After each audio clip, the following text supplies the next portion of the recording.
ओम नमः शिवाय। महाराष्ट्र की पुण्य भूमि, जहाँ की धरती पर भक्ति और शौर्य की गाथाएं गूंजती हैं, उसी के हृदय में स्थित है कोल्हापुर का पावन नगर। यहाँ प्राचीन मंदिरों और जीवन संस्कृति के बीच एक ऐसा धाम है जो न केवल आस्था का केंद्र है, बल्कि समृद्धि, दृष्टि और विवेक का भी प्रतीक है। यह है महालक्ष्मी शक्तिपीठ, जहाँ का कण कण एक दिव्य कहानी कहता है, जिसे सदियों से भक्त सुनते और सुनाते आ रहे हैं। कथाओं के अनुसार जब भगवान शिव अपने कंधे पर माता सती के मृत शरीर को लेकर घूम रहे थे, तो उनका दुख इतना गहरा था कि सृष्टि का संतुलन बिगड़ने लगा। तब भगवान विष्णु ने अपने सुदर्शन चक्र से सती के शरीर को खंडित किया। मान्यता है कि इसी स्थान पर माता सती का नेत्र गिरा था। नेत्र, जो ज्ञान, दृष्टि और अंतर्दृष्टि का प्रतीक है, ये दर्शाता है कि ये भूमि दिव्य दृष्टि और समृद्धि का केंद्र बनी। यही कारण है कि इस शक्तिपीठ को करवीर महालक्ष्मी भी कहा जाता है, जिसका अर्थ है वो महालक्ष्मी जो करवीर आज का कोल्हापुर में निवास करती हैं। महालक्ष्मी का स्वरूप और उनकी कृपा। देवी महालक्ष्मी का स्वरूप अत्यंत मनमोहक और शक्तिशाली है। वे सिंहासन पर विराजमान हैं और उनकी 4 भुजाएं हैं। उनके हाथों में वे कमल, शंख, गदा और एक वर मुद्रा, आशीर्वाद की मुद्रा धारण करती हैं। हर प्रतीक का अपना एक गहरा अर्थ है।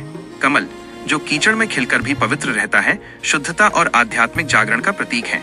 शंख, जो दिव्य ध्वनि उत्पन्न करता है, ज्ञान और सकारात्मक ऊर्जा को दर्शाता है। गदा, शक्ति और न्याय का प्रतीक है, जबकि वरमुद्रा भक्तों को सुख समृद्धि का आशीर्वाद देती है। देवी का ये रूप मुझे सिखाता है कि सच्ची समृद्धि केवल धन दौलत में नहीं, बल्कि जीवन की पवित्रता, ज्ञान और शक्ति में भी होती है। वे केवल भौतिक सुख ही नहीं, बल्कि आध्यात्मिक सुख, विवेक और करुणा भी प्रदान करती हैं। भक्त मानते हैं कि उनकी आंखों में एक ऐसी करुणा है जो सभी दुखों को हर लेती है और जीवन को प्रकाश से भर देती है।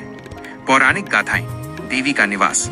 इस शक्तिपीठ का इतिहास कई पौराणिक गाथाओं से जुड़ा है। एक कथा के अनुसार जब सती का नेत्र यहाँ गिरा, तो ये पूरा क्षेत्र एक दिव्य तेज से जगमगा उठा। इस तेज ने सभी ऋषियों और देवताओं को अपनी ओर आकर्षित किया। तब से देवी महालक्ष्मी यहाँ विराजमान हो गईं और उन्होंने इस स्थान को अपना निवास बना लिया। एक और कथा इस मंदिर के साथ जुड़ी है, जो देवी और भगवान विष्णु के बीच के संबंध को दर्शाती है। कहते हैं कि एक बार देवी महालक्ष्मी और भगवान विष्णु के बीच कुछ अनबन हुई और देवी ने क्रोधित होकर बैकुंठ छोड़ दिया। वे पृथ्वी पर आईं और यहीं पर निवास करने लगीं।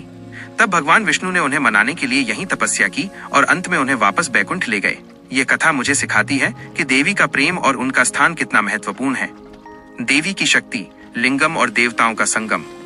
महालक्ष्मी मंदिर की सबसे अद्भुत बात यह है कि यहाँ देवी की प्रतिमा के साथ एक शिवलिंग भी स्थापित है, जो स्वयं देवी के शरीर से निकला हुआ माना जाता है। यह कथा इस प्रकार है। एक बार देवी महालक्ष्मी का युद्ध एक दैत्य से हुआ। युद्ध में देवी घायल हो गईं और उनके शरीर से रक्त बहने लगा। जब रक्त की एक बूंद धरती पर गिरी, तो वहां एक लिंगम प्रकट हुआ, जो भगवान शिव का ही स्वरूप था। देवी ने उस लिंगम में प्रवेश किया और शांत हो गईं। यह संगम मुझे बताता है कि शिव और शक्ति एक दूसरे के बिना अधूरे हैं और दोनों का मिलन ही सृष्टि की पूर्णता है। ये मंदिर केवल महालक्ष्मी को ही समर्पित नहीं है, बल्कि यहाँ महाकाली और महासरस्वती के भी मंदिर हैं।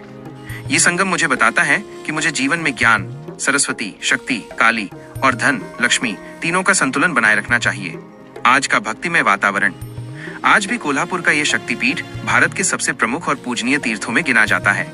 यहाँ का वातावरण हर समय भक्तों के जयकारों, घंटियों की गूंज और मंत्रों की ध्वनि से गूंजता रहता है। विशेषकर नवरात्रि और महालक्ष्मी जयंती के दौरान यहाँ लाखों की भीड़ उमड़ती है। इन दिनों मंदिर को फूलों, दीपों और रंगीन वस्त्रों से सजाया जाता है। महिलाएं विशेष रूप से यहाँ आकर देवी की पूजा करती हैं और अपने परिवार के लिए सुख समृद्धि का आशीर्वाद मांगती हैं। भक्त मानते हैं कि यदि कोई सच्चे मन से माँ के चरणों में शीश झुकाए, तो उसे जीवन में कभी धन और सौभाग्य की कमी नहीं होती। महालक्ष्मी देवी केवल धन की देवी नहीं, बल्कि वे जीवन के हर पहलू में समृद्धि, सफलता और ज्ञान प्रदान करती हैं। ये मंदिर मुझे ये भी सिखाता है कि भक्ति और विश्वास की शक्ति समय और चुनौतियों से ऊपर है। भले ही समय के साथ दुनिया बदल जाए, पर आस्था और श्रद्धा कभी नहीं बदलती। अंतिम संदेश। महालक्ष्मी शक्तिपीठ मुझे ये सिखाता है कि सच्ची समृद्धि बाहरी नहीं, बल्कि आंतरिक होती है।